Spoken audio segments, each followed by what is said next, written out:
ইন্নাল্লাহা লা ইউগাইয়িরু মা বিকওমিন হাত্তা ইউগাইয়িরু মা বিআনফুসিহিম।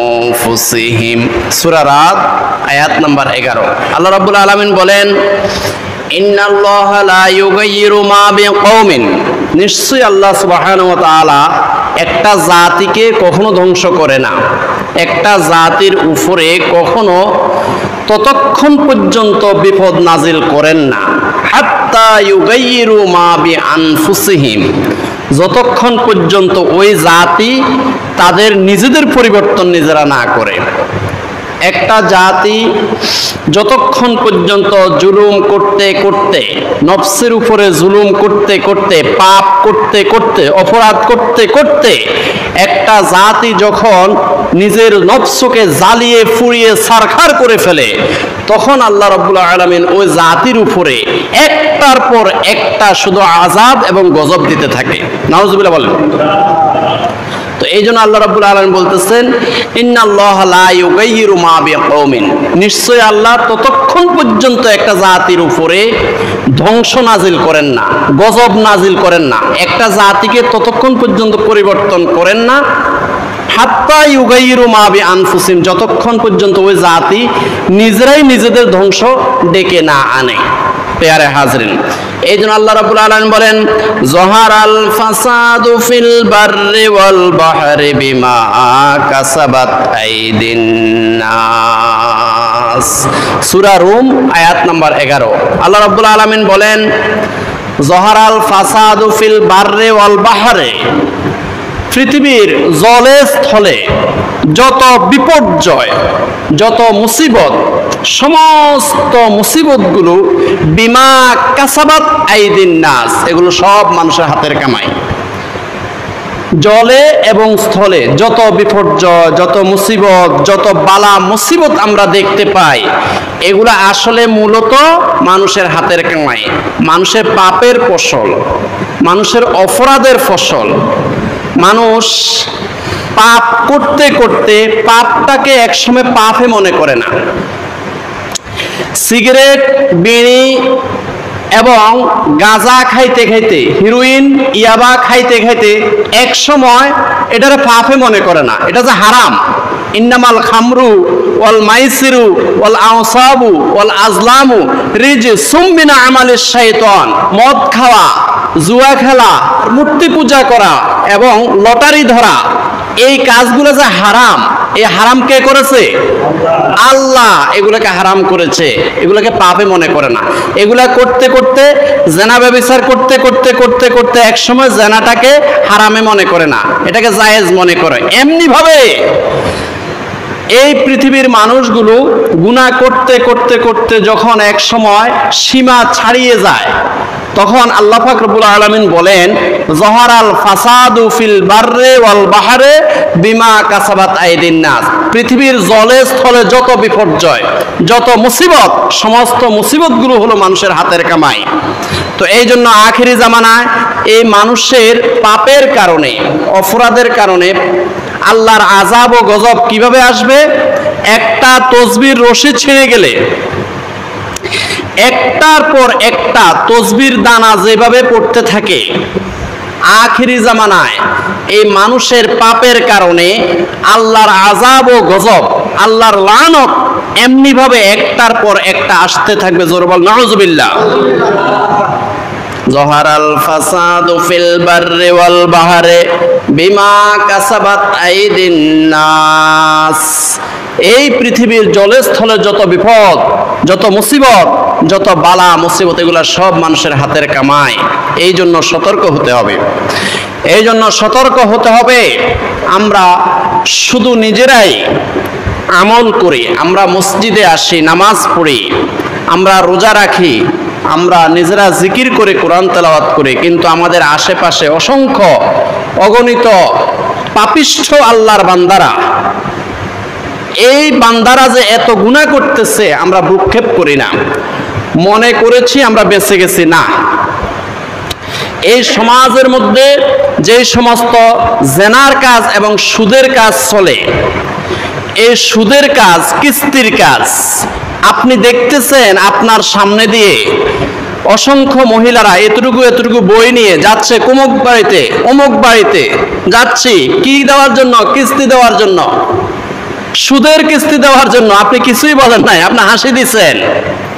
মাপ পাওয়ার কোনো সুযোগ নাই, আপনাকেও ছাড়বে না।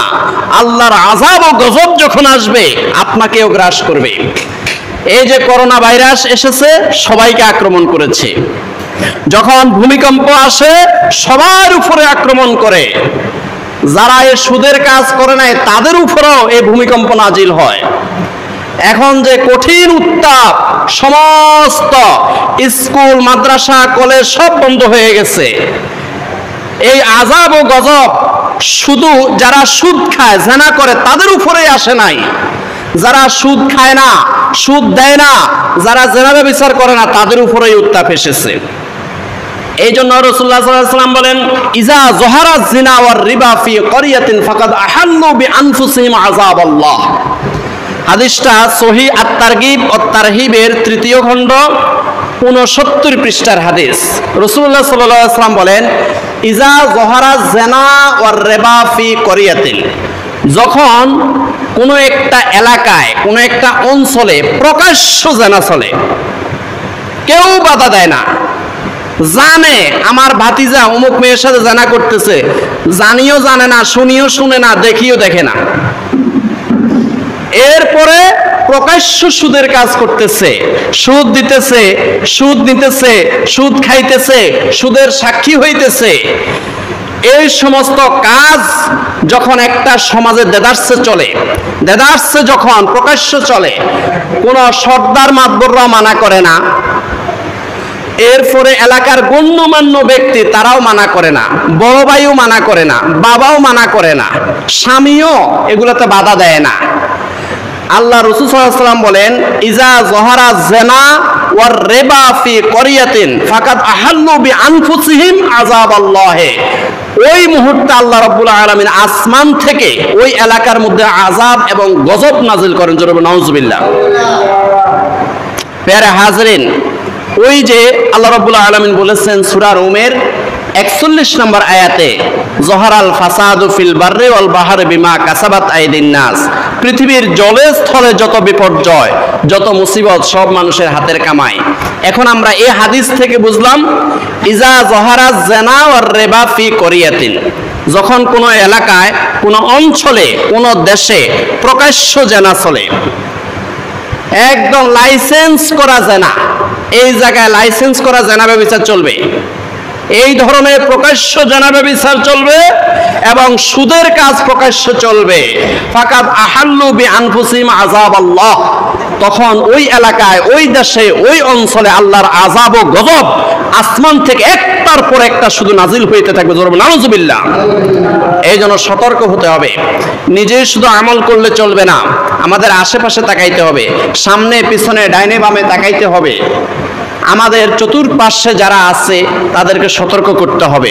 প্যারা হাজরিন, তো এখন আমাদের যে দুর্ভিক্ষ আসে, যে সমস্ত দুর্ভিক্ষ আমাদের দেশে আসে, যে সমস্ত দুর্ভিক্ষ আমাদের সমাজে আসে, মাঝে মাঝে দুর্ভিক্ষের কারণে মানুষ খাওয়া পায় না, খাদ্য পায় না, এবং খাদ্যের দাম অনেক অনেক অনেক বেশি বেড়ে যায়।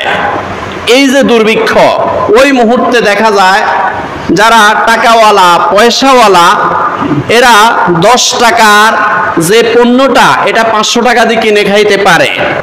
কিন্তু যাদের ইনকাম মাত্র সারাদিনে 500 টাকা, এরা কিভাবে ওই পণ্যটা এত টাকা দিয়ে কিনে খাবে?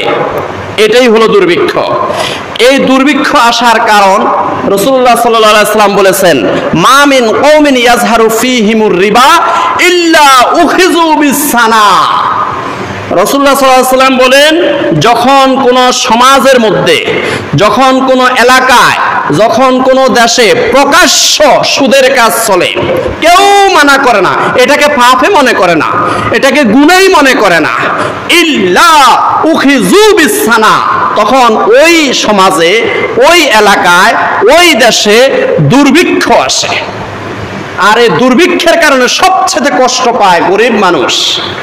ওই মুহূর্তে নিত্যপণ্য জিনিসের দাম এত বেশি বেড়ে যায়, যাদের টাকা আছে পয়সা আছে ওরাই কিনে খাইতে পারে, আর যাদের টাকা পয়সা কম এরা তো কিনে খাইতে পারে না। তো রাসূলুল্লাহ সাল্লাল্লাহু আলাইহি ওয়াসাল্লাম বলেন যে মা মিন কওমিন ইয়াজহারু ফীহিমুর রিবা ইল্লা উখিযু বিসানা, যখন প্রকাশ্য সুদের কাজ চলে, সুদের লেনদেন চলে, কেউ মানা করে না, এটাকে পাপে মনে করে না, তখন ওই এলাকায় ওই দেশে দুর্ভিক্ষ নেমে আসে।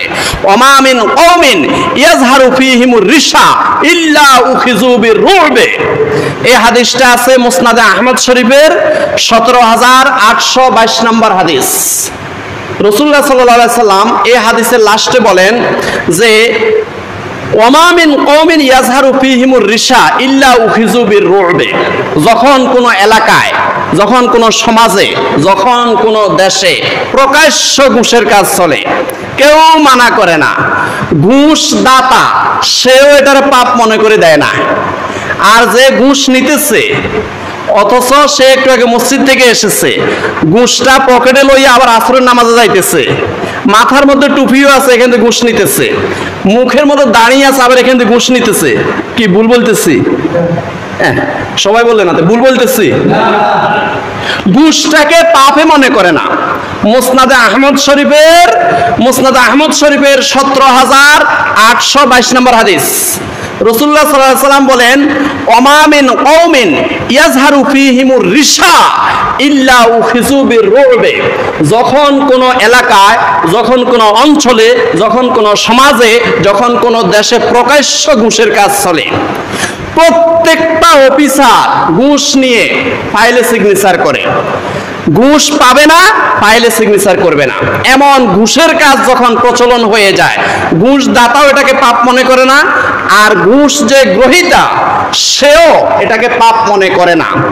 ওই মুহূর্তে ইল্লা উখিযু বিরুবে, ওই মুহূর্তে ওই দেশের সবগুলা পুরুষ কাপুরুষ হয়ে যায়। নাউজুবিল্লাহ বলেন। দোষটা কিন্তু আমগো উপরে আসছে, পুরুষের উপরে।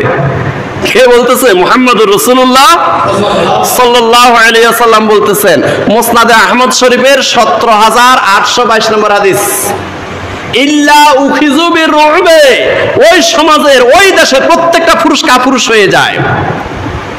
তার পরিবারের মধ্যে এইভাবে থাকে স্ত্রীর কাছে একদম কাপুরুষের মতো, সমাজের মধ্যে এইভাবে থাকে কাপুরুষের মতো, দেশের মধ্যে এইভাবে থাকে কাপুরুষের মতো, আর সমাজ পরিচালনা করবে, রাষ্ট্র পরিচালনা করবে সম্পূর্ণ মহিলারা। নারী জাতিরা সমাজ পরিচালনা করবে এবং রাষ্ট্র পরিচালনা করবে নারীরা, এবং আপনার পরিবারও পরিচালনা করবে নারীরা। আল্লাহ রাসূল সাল্লাল্লাহু আলাইহি ওয়াসাল্লাম বলতেছেন কারণটা কি?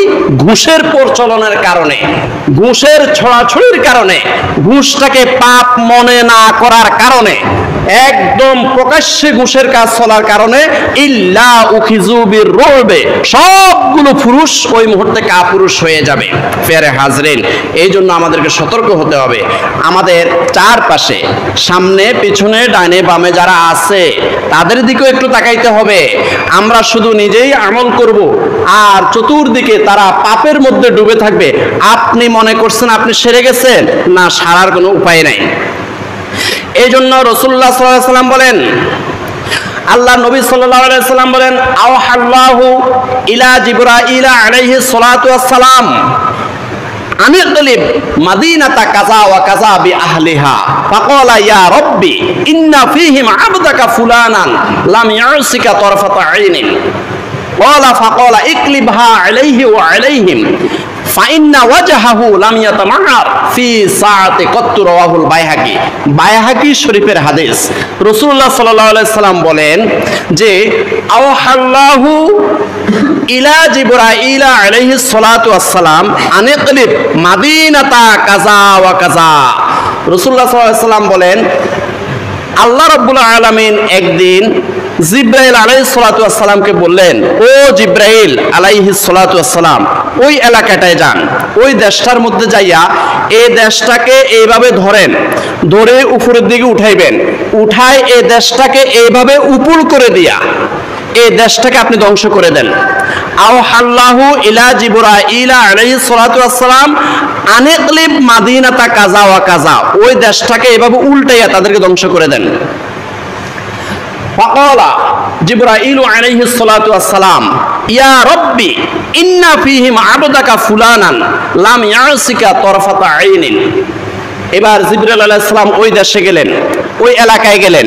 এলাকায় যাইয়া পরিদর্শন করে এসে আল্লাহর কাছে বলতেছেন, আল্লাহ ওই এলাকায় একটা বান্দা আছে, যেই বান্দাটা লাম ইয়াসিকা তরফাতা আইনিন, এক মুহূর্তের জন্য আপনার জিকির থেকে গাফেল হয় না। সে সার্বক্ষণিক জিকির করে, নামাজ পড়ে, রোজা রাখে, আল্লাহর কিতাব তেলাওয়াত করে। আল্লাহ ওকে সহ কি এলাকা ধ্বংস করে দেব? তখন আল্লাহ রাব্বুল আলামিন বলেন, ক্বালা ফাকালা ইকলিবহা আলাইহি ওয়া আলাইহিম। আল্লাহ রাব্বুল আলামিন তখন জিবরাইল আলাইহিস সালামকে জবাব দিলেন, ও জিবরাইল আলাইহিস সালাম, আমার গজবটা, আমার আযাবটা সর্বপ্রথম ওই জিকিরকারীর বান্দার উপরে আপনি নিক্ষেপ করেন। নাউজুবিল্লাহ বলেন। ইকলিবহা আলাইহি, তার উপরে আমার আযাব ও গজব আগে নিক্ষেপ করেন। ও আলাইহিম, এরপরে এলাকাবাসীর উপরে আপনি আমার আযাব ও গজব নিক্ষেপ করেন। এখন জিবরাইল আলাইহিস সালাতু ওয়াস সালাম স্টেন্স হয়ে গেলেন। উনি আশ্চর্য হয়ে আল্লাহর কাছে বললেন, এটা কেন? তখন আল্লাহ রাব্বুল আলামিন বললেন, আল্লাহ সুবহানাহু ওয়া তাআলা ওই মুহূর্তে বললেন, ফাইন্না ওয়াজহাহু লাম ইয়াতামার ফি সাআতি কত্তু। তখন আল্লাহ রাব্বুল আলামিন বললেন, ও জিবরাইল, তুমি কি জানো মূল কারণটা কি? মূল কারণটা হলো এই ব্যক্তি সারা জীবন জিকির করেছে, কিন্তু সমাজবাসীকে জিকির করার জন্য কখনো উপদেশ দেয় নাই, আদেশ দেয় নাই। আল আমরু বিল মারুফ ওয়ান নাহি আনিল মুনকার সেটা করে নাই। সৎ কাজের আদেশ, অসৎ কাজের নিষেধ, এই কাজটা সে করে নাই। সে সারা জীবন নামাজ পড়েছে, কিন্তু তার পরিবারের মধ্যে, সমাজের মধ্যে নামাজের জন্য আদেশ দেয় নাই, বেনামাজিদেরকে কখনো শাসন করে নাই। সে সারা জীবন আল্লাহর কিতাব তেলাওয়াত করেছে, কিন্তু তার পরিবারের মধ্যে, সমাজের মধ্যে আল্লাহর কিতাব তেলাওয়াত করার মতো একটা লোক সে তৈরি করতে পারে নাই, সে চেষ্টাও করে নাই। ফাইন্না ওয়াজহাহু লাম ইয়াতামার ফি সাআতি কত্তু, এমনকি তার সমাজের মধ্যে যে সমস্ত অন্যায় হয়েছে, পাপাচার হয়েছে, জেনা হয়েছে, ব্যভিচার হয়েছে, জুলুম হয়েছে, যে সমস্ত মদ খেয়েছে, গাঁজা খেয়েছে, সুদ খেয়েছে, অপরাধ করেছে, এই সমস্ত অপরাধের কারণে তার চেহারাটা পর্যন্ত কখনো মলিন হয় নাই, সে কখনো রাগও করে নাই। এই কারণে, অতএব এই কারণে ক্বালা ফাকালা ইকলিবহা আলাইহি ওয়া আলাইহিম, আমার আযাব ও গজব প্রথম ওই আবেদ বান্দার উপরে, এই জিকিরকারী বান্দার উপরে আগে নিক্ষেপ করো, পরে এলাকাবাসীর উপরে আমার আযাব ও গজব নিক্ষেপ করো। প্যারে হাজরিন, এখন আমরা যদি মনে করি যে আমরা নিজেরাই তো ইবাদত করি, আমার ছেলের বউ না করলে কি হবে? আমি তো নিজে ইবাদত করি, আমার মেয়ে নামাজ না পড়লে কি হবে? আমি তো নিজে জিকির করি, রোজা রাখি, এলাকাবাসী না রাখলে কি হবে? প্যারে হাজরেন, বাঁচার কোনো উপায় নাই। এই জন্য আল্লাহ রাব্বুল আলামিন বলেন, ইয়া আইয়ুহাল্লাযীনা আমানু কু আনফুসাকুম ওয়া আহলিকুম নারা ওয়াকুদুহান নাস ওয়াল হিজারাতু আলাইহা মালাইকাতুন গিলাযুন শিদাদুল লা ইয়াসুনাল্লাহা মা আমারহুম ওয়া ইয়াফআলুনা মা ইউমারুন। সূরা তাহরিম আয়াত নাম্বার 6। আল্লাহ রাব্বুল আলামিন বলেন, ইয়া আইয়ুহাল্লাযীনা আমানু, ও ঈমানদার বান্দারা, ও ঈমানদার বন্ধুরা, তোমরা ভালো করে শোনো। ও আনফুসাকুম ওয়া আহলিকুম নারা, তোমরা নিজেরাও জাহান্নামের আগুন থেকে বাঁচো এবং তোমার আহলে পরিজন যারা আছে তাদেরকেও জাহান্নামের আগুন থেকে বাঁচাও।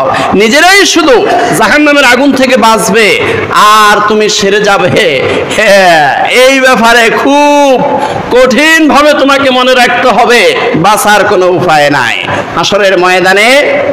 হাসরের ময়দানে যখন আপনার ছেলে, আপনার মেয়ে, আপনার স্ত্রী এরা যখন জাহান্নামের কাতারে দাঁড়াবে আর গলার মধ্যে 70 গজ প্রশস্ত শিকল বাঁধা থাকবে, ওই মুহূর্তে আপনি বেহেশতের টিকিট পেয়ে যদি আপনি দৌড় মারেন, ওই মুহূর্তে আপনার স্ত্রী, আপনার ছেলে, আপনার মেয়ে বলবে আল্লাহ আইবার এলাহি, ওই তো আমার বাবা দিছে দৌড়, জান্নাতের দিকে দৌড় দিচ্ছে। অথচ আমরা আজকে জাহান্নামের কাতারে দাঁড়িয়ে আছি। আমার বাবাকে একটু আনেন, আমার শ্বশুরকে একটু আনেন, আমার বড় ভাইকে একটু আমাদের সামনে নিয়ে আসেন।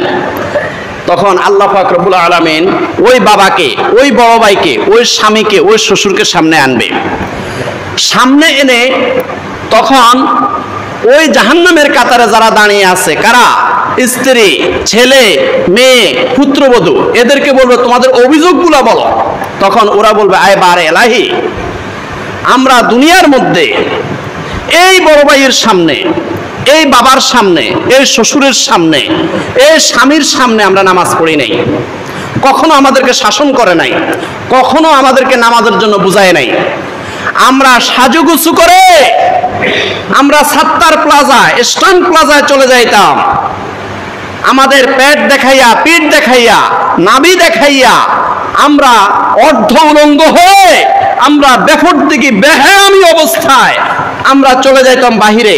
এই বাবা কখনো আমাদেরকে নিষেধ করতো না, এই স্বামী আমাদেরকে কখনো বাধা দিত না, এই বড় ভাই, এই শ্বশুর আমাদেরকে কখনো বাধা দিত না, আমাদেরকে কখনো বুঝাইতো না। অথচ আজকে ওনাদের আমলের কারণে ওনারা বেহেশতের টিকিট পেয়ে গেছে, আর ওনাদের অধীনে আমরা ছিলাম। ওনারা যদি আমাদেরকে শাসন করত, ওনারা যদি আমাদেরকে আল আমরু বিল মারুফ ওয়ান নাহি আনিল মুনকার, সৎ কাজের আদেশ দিত, অসৎ কাজ থেকে নিষেধের এই কাজটা করত, তাহলে তো আমরাও আজকে ওনাদের সাথে জান্নাতে যাইতে পারতাম। তখন আল্লাহ সুবহানাহু ওয়া তাআলা ওই সমস্ত, যে সমস্ত লোক এই বাবাদের অধীনে ছিল, এই স্বামীদের অধীনে ছিল, এই শ্বশুরের অধীনে ছিল, ওই সমস্ত লোকদের গলা থেকে 70 গজ প্রশস্ত যে শিকল, শিকলটা খুলে এই সমস্ত বাবাদেরকে পরাই দিবে, এই সমস্ত স্বামীদেরকে পরাই দিবে, এই সমস্ত শ্বশুরদেরকে পরাই দিবে। পরাইয়া এদেরকে ঘোড়া বানিয়ে ওই সমস্ত লোকদেরকে তাদের কাঁধে উঠাইবে যারা তাদের অধীনে ছিল।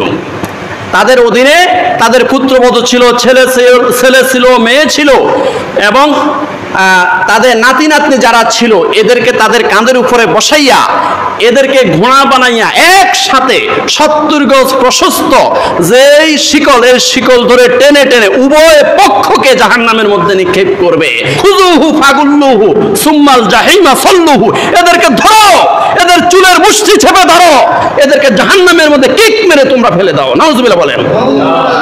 প্যারে হাজরিন, এই জন্য ভাই বাঁচার উপায় নাই। আপনার আমল দিয়ে, আপনার ব্যক্তিগত আমল দিয়ে ডাইরেক্ট জান্নাতে চলে যাবেন, এটা বলার কোনো সুযোগ নাই। আপনার অধীনে যারা আছে তাদের ব্যাপারে আপনি জিজ্ঞাসিত হবেন, জিজ্ঞাসিত হবেন। কুল্লুকুম রাইন ওয়া কুল্লুকুম মাসউলুন আন রাইয়াতিহি, প্রত্যেকে দায়িত্বশীল, প্রত্যেক ব্যক্তিকে এই দায়িত্ব সম্পর্কে জিজ্ঞাসিত হবে, প্রত্যেক ব্যক্তি জিজ্ঞাসিত হবে হাসরের ময়দানে। যে যে অবস্থানে আছে, যারা শিক্ষকতা করে, প্রত্যেকটি ছাত্রের ব্যাপারে তিনি দায়িত্বশীল। তাদেরকে সৎ পথে আহ্বান করেছে কিনা, গুনাহ থেকে, পাপ থেকে, অপরাধ থেকে তাদেরকে মুক্ত হওয়ার জন্য উপদেশ দিয়েছে কিনা। যারা স্বামী আছে, প্রত্যেকটা স্বামী দায়িত্বশীল তাদের স্ত্রীদের ব্যাপারে, স্ত্রীদেরকে সৎ পথে আহ্বান করেছে কিনা, বসাইয়া বসাইয়া তাদেরকে কোরআনের জ্ঞান, হাদিসের জ্ঞান দিয়েছেন কিনা। প্রত্যেকটা স্বামী দায়িত্বশীল, প্রত্যেকটা ইমাম দায়িত্বশীল, তার মুসল্লিদেরকে সৎ কাজের আদেশ, অসৎ কাজের নিষেধ করেছে কিনা। প্রত্যেকটা ইমাম সাহেব হাসরের ময়দানে দাঁড়িয়ে থাকবে, আর মুসল্লি সম্পর্কে, তার এই দায়িত্ব সম্পর্কে জবাব দিতে হবে। মিম্বরে বসে সাপের কিচ্ছা বলেছে না ব্যাঙের কিচ্ছা বলেছে, ওই আকাশের উপর দিয়ে হাঁটি গেছে এই কিচ্ছা বলেছে, পানির নিচে যায় ডুবি বসে আছিল এই কিচ্ছা বলেছে, না কোরআন হাদিস বলেছে। এই ইমাম সাহেবকে কি দিত? জবাব, কথা বল, জবাব দিতে হবে। তো এই জন্য ভাইয়েরা আমার, প্রত্যেকে দায়িত্বশীল, সবাই দায়িত্বশীল, যে যে অবস্থানে আছে। আপনি কোনো একটা অফিসের বস, এই আপনার অধীনে 8 জন আছে, মাত্র 8 জন আছে, এই 8 জনের ব্যাপারে আপনাকে জিজ্ঞাসিত হতে হবে। হাসরের ময়দানে আপনাকে বলবে যে তুমি যে বস হয়েছ, তোমাকে বস বানাইছে কে? বস হওয়ার জন্য যে জ্ঞান, বস হওয়ার জন্য যে মেধা, বস হওয়ার জন্য যে সার্টিফিকেট, বস হওয়ার জন্য যে লেখাপড়া, এই মেধাটা, এই জ্ঞানটা তোমাকে দিয়েছে কে? তোমাকে আল্লাহ দয়া করে বস বানাইছে। আল্লাহ দয়া করে তোমাকে বস বানাইছে। তোমার অধীনে 8টা লোক ছিল, ফিয়ন সহ, দপ্তরি সহ। তুমি যদি জোহরের নামাজের সময় যদি তাদেরকে বুঝাইয়া শুনাইয়া তুমি যদি নিজে ইমামতি করে, অথবা একসাথে সবাই যদি অফিস বন্ধ করে তুমি যদি মসজিদে চলে যাইতা, তোমার অধীনে বাকি 8 জন মসজিদে চলে যাইতো, কিন্তু তুমি এই কাজটা করো নাই। প্রত্যেকে দায়িত্বশীল, যে যে অবস্থানে আছে। কুল্লুকুম রাইন ওয়া কুল্লুকুম মাসউলুন আন রাইয়াতি, প্রত্যেকে দায়িত্বশীল। এই দায়িত্ব সম্পর্কে আমাদেরকে জিজ্ঞাসিত হতে হবে। তাই বাঁচার কোনো উপায় নাই। যে যেখানে আছি, যে যে পর্যায়ে আছি, আপনি একটা গৃহস্থ, আপনি বদলা রাখছেন, দিন মজুর রাখছেন আপনি 15 জন, এখন ধান কাটার সময়। এই মুহূর্তে আপনার কথা তো ওনারা শুনবে, যেহেতু আপনি তাকে 700 টাকা দিবেন, দিন শেষে আপনি তাকে 700 টাকা দিবেন, আপনার কথা অবশ্য সে শুনবে। তো আপনি তো ইচ্ছা করলে আসরের সময় অথবা জোহরের সময় আপনি কাজটা বন্ধ করে, এই সবাই আসো, আমরা জোহরের নামাজটা আদায় করে নিই, সুবহানাল্লাহ বলেন। আপনি জিজ্ঞাসিত হবেন, কুল্লুকুম রাইন ওয়া কুল্লুকুম মাসউলুন আন রাইয়াতিহি, প্রত্যেকে দায়িত্বশীল, যে যে অবস্থানে আছে। আমাদের অধীনে যারা আছে, আমার অধীনে যারা আছে, এদের ব্যাপারে আমি দায়িত্বশীল, এদের ব্যাপারে আমি জিজ্ঞাসিত হব। আর আমার অধীনে যারা নাই, তাদের ব্যাপারে আমি জিজ্ঞাসিত হব না। আপনি যে অবস্থানে আছেন, এই অবস্থান থেকে উপরের লেভেলে যারা আছে, যারা আপনার কমান্ড মানতে বাধ্য নয়, এদের ব্যাপারে আপনি জিজ্ঞাসিত হবেন না। কিন্তু আপনার কমান্ড মানতে যারা বাধ্য, এদের ব্যাপারে আপনি দায়িত্বশীল এবং আপনি জিজ্ঞাসিত হবেন। ফেয়ারে হাজির, আযাব ও গজব, যত বিপর্যয়, এগুলো আমাদের হাতের কামাই। এখন যে মনে করেন সমস্ত স্কুল, মাদ্রাসা, কলেজ সব বন্ধ হয়ে গেছে, এই যে কিছুদিন আগেও, গত 2 বছর আগেও একটা আযাব ও গজব এসেছিল, করোনা ভাইরাস। এখন আসছে প্রচন্ড উত্তাপ, এরপরে আবার কি আসে আল্লাহই জানে। এই যে মনে করেন এগুলো সব আমাদের হাতের কামাই। আমরা আসলে এই কাজটা বন্ধ করে ফেলেছি। এই কাজটা একদম মোটেই করি না, আমরা দেখিও দেখি না, শুনিও শুনি না। সমাজের মধ্যে অসংখ্য গুনাহ চলতেছে, পাপ চলতেছে, আমরা শুনিও শুনি না, দেখিও দেখি না। এই কারণে ভাই, এই যে উত্তাপ আসছে, এটা সবার কাছে আসছে। যারা গুনাহ করেন নাই, করোনা ভাইরাসের পরে এই 2 বছর যারা গুনাহ করেন নাই, তাদেরকেও এই রোদে ধরছে, কি ধরে নাই? হ্যাঁ, তাদেরকেও ধরছে। আর যারা গুনাহ করছে তাদেরকেও ধরছে। তো অতএব আপনি বাঁচতে হলে, আপনি আল্লাহর আযাব ও গজব থেকে বাঁচতে হলে শুধু নিজে ইবাদত করলে চলবে না। আপনার স্ত্রী, আপনার ছেলে, মেয়ে, নাতি, নাতনি, পুত্রবধূ, জামতা, আপনার যে ভাই বোন, পাড়া প্রতিবেশী, এদেরকেও সৎপথে আনার জন্য আপনার সাধ্যমতো চেষ্টা করতে হবে। হ্যাঁ, আপনি সাধ্যমতো চেষ্টা করছেন, কিন্তু সে সৎপথে আসে নাই, তাহলে আপনার কোনো গুনাহ হবে না। ঠিক আছে? যেমন নূহ আলাইহিস সালাতু ওয়াস সালাম, উনি চেষ্টা করছে ওনার ছেলে কেনানের জন্য। হযরত নূহ আলাইহিস সালাতু ওয়াস সালাম ওনার সারা জীবন কষ্ট করছে, কিন্তু কেনান হেদায়েত গ্রহণ করে নাই, ইসলাম গ্রহণ করে নাই, সৎপথে আসে নাই। এই জন্য কি হাসরের ময়দানে হযরত নূহ আলাইহিস সালাম কোন শাস্তির অধিকারী হবে? হবে না। কোন শাস্তির অধিকারী হবে? হবে না, কারণ উনি চেষ্টা করছে। চেষ্টা করার পরে নূহ আলাইহিস সালাতু ওয়াস সালামের ছেলে হেদায়েত গ্রহণ করে নাই, সৎপথে আসে নাই, ওইটাতে কোনো সমস্যা নাই। যেমন হযরত লূত আলাইহিস সালাম, উনি ওনার স্ত্রীর জন্য শ্রম দিয়েছে। লূত আলাইহিস সালামের স্ত্রীর জন্য উনি অনেক শ্রম দিয়েছে, অনেক বুঝাইছে। বুঝানোর পরেও হযরত লূত আলাইহিস সালামের স্ত্রী হেদায়েত গ্রহণ করে নাই, ইসলাম গ্রহণ করে নাই। এই জন্য হাসরের ময়দানে হযরত লূত আলাইহিস সালাম কোনো শাস্তি পাবে না, কারণ উনি চেষ্টা করছে। এখন হয়তো মনে করবেন যে আমি যে চেষ্টা করব, এখন এই চেষ্টাটায় যদি আমি ব্যর্থ হয়ে যাই তখন কি হবে? এখন চেষ্টায় ব্যর্থ হলে আপনি যে চেষ্টা করছেন, এই যে 10 বছর চেষ্টা করছেন আপনার স্ত্রীর জন্য, আপনার ছেলের জন্য, মেয়ের জন্য, হয়তো দুনিয়ার কেউ দেখে নাই, কিন্তু আপনি যে চেষ্টা করছেন একজনে দেখছে, তিনি কে? আল্লাহ। আপনি চেষ্টা করে যান। মান ইয়াহদিল্লাহু ফালা মুদিল্লা লাহু ওয়া মান ইউদ্লিলহু ফালা হাদিয়া লাহু। হেদায়েতের মালিক কে? আল্লাহ। আপনি চেষ্টা করে যান, আপনি সারি যাবেন। লূত আলাইহিস সালামের মতো সারি যাবেন, হযরত নূহ আলাইহিস সালামের মতো আপনি সারি যাবেন। কিন্তু চেষ্টাই যদি না করেন, আল্লাহর আযাব ও গজব যখন আসবে আপনাকেও ছাড়বে না, সবার উপরে আযাব ও গজব আসতে থাকবে। প্যারে হাজরিন, এখন হযরতে মুসা আলাইহিস সালাতু ওয়াস সালামকে সবচেয়ে বেশি কষ্ট দিয়েছে কে? ফেরাউনে। ফেরাউন সবচেয়ে কষ্ট দিয়েছে। আর ফেরাউন ছিল এই পৃথিবীর সর্বকালের সর্বশ্রেষ্ঠ জালেম বাদশা। সবচেয়ে বেশি বড় জালেম বাদশা ছিল ফেরাউন। এই ফেরাউন এত পরিমাণে মানুষকে কষ্ট দিয়েছে, ইমানদারদেরকে কষ্ট দিয়েছে। ইমানদারদেরকে জ্বলন্ত আগুনের মধ্যে পুড়ে পুড়ে একদম কয়লা বানাই ফেলতো। জোরে নাউজুবিল্লাহ। ইমানদারদেরকে উত্তপ্ত তেলের মধ্যে ছেড়ে ইমানদারদেরকে একদম ভাজি করে ফেলতো। জোরে নাউজুবিল্লাহ। প্যারে হাজরিন, এই ফেরাউনের যে পাপ, এই ফেরাউনের অপরাধ এত পরিমাণে সীমা ছাড়িয়ে গিয়েছে, আল্লাহ রাব্বুল আলামিন এই ফেরাউনের জাতির উপরে 5টা আযাব ও গজব দিয়েছে। আল্লাহ রাব্বুল আলামিন বলেন, فأرسلنا عليهم الطوفان والجراد والقمل والضفادع والدم। এটা আছে সূরা আরাফের 133 নম্বর আয়াতের মধ্যে। আল্লাহ রাব্বুল আলামিন বলেন, এই ফেরাউন যখন সীমা ছাড়িয়ে গেছে, পাপ করতে করতে, অপরাধ করতে করতে, যারা নিরীহ নিরস্ত্র যে মুসলমানগুলো, ইমানদারগুলো, তাদের আর্তনাদে আকাশ বাতাস মুখরিত হয়ে গিয়েছিল। এরপরে আল্লাহ রাব্বুল আলামিন একটার পর একটা মোট 5টা আযাব ও গজব দিয়েছে। ফাআরসালনা আলাইহিমুত তুফানা, 1 নম্বরে ফেরাউনের কওমের উপরে, এই জালেমদের উপরে আল্লাহ রাব্বুল আলামিন তুফান নাযিল করেছে। আল্লাহ সুবহানাহু ওয়া তাআলা প্লাবন নাযিল করেছে, তাদের উপরে সাইক্লোন টর্নেডো নাযিল করেছে। ফাআরসালনা আলাইহিমুত তুফানা ওয়াল জারাদা, 2 নম্বরে পঙ্গপাল নাযিল করেছে। পঙ্গপাল এসে সমস্ত ফসলগুলো খেয়ে ফেলেছে। এই ফেরাউনের কওমের যত ক্ষেত আছে, যত ফসল আছে, সবগুলো ফসল খেয়ে ফেলেছে। 2 নম্বর, ফাআরসালনা আলাইহিমুত তুফানা ওয়াল জারাদা ওয়াল কুম্মালা, 3 নম্বরে আযাব ও গজব নাযিল করেছে উকুন।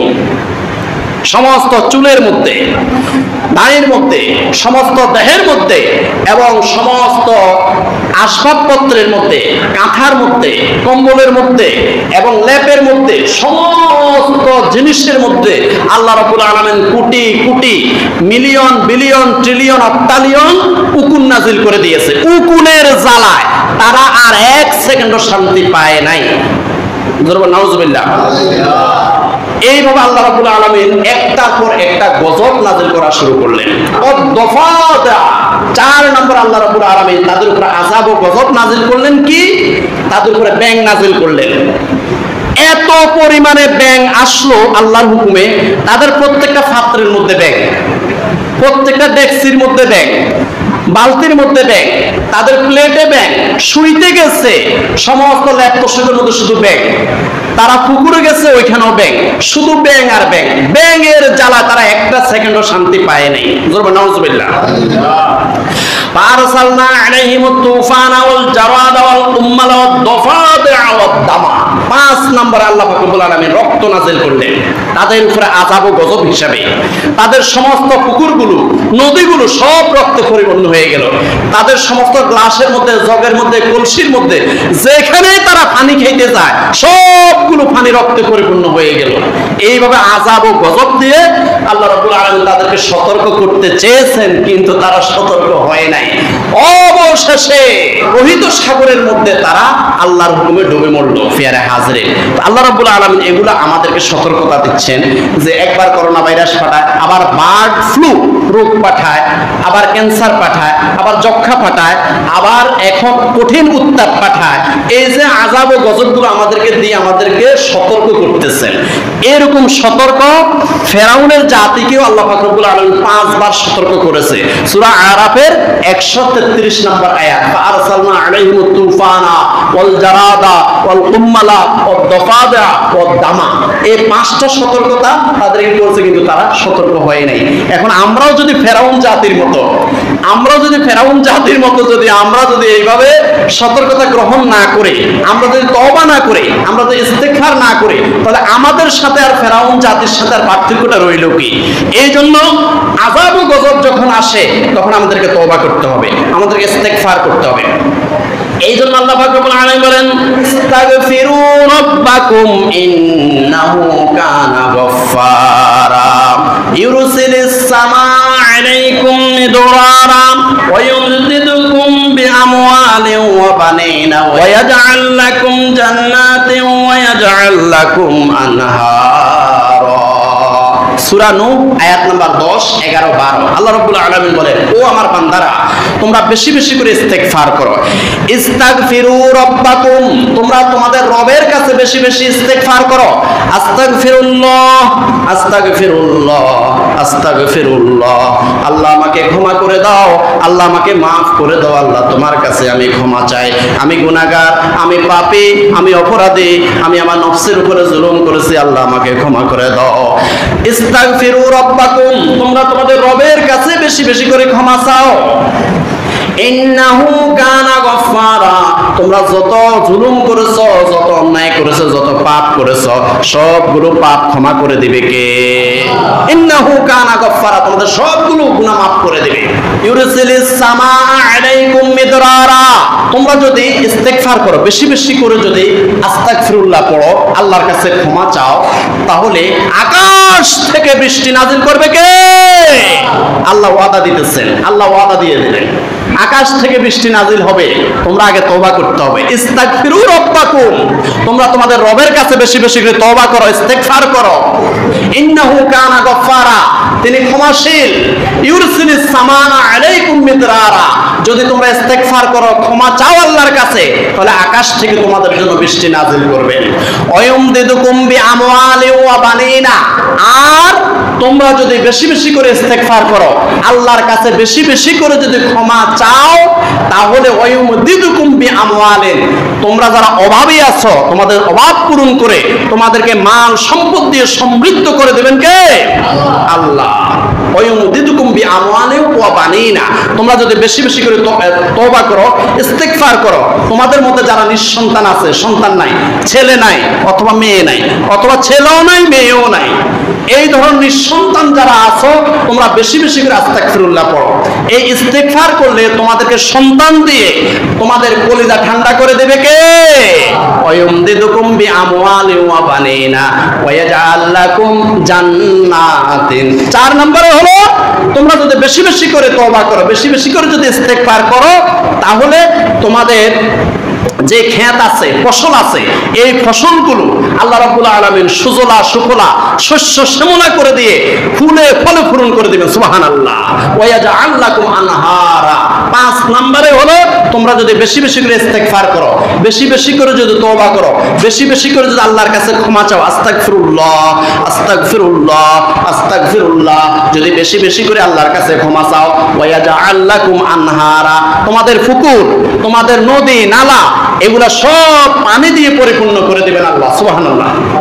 প্যারে হাজরিন, তো এই জন্য সূরা নূহের 10, 11, 12 নম্বর আয়াত অনুসারে আমরা বেশি বেশি করে তওবা করতে হবে।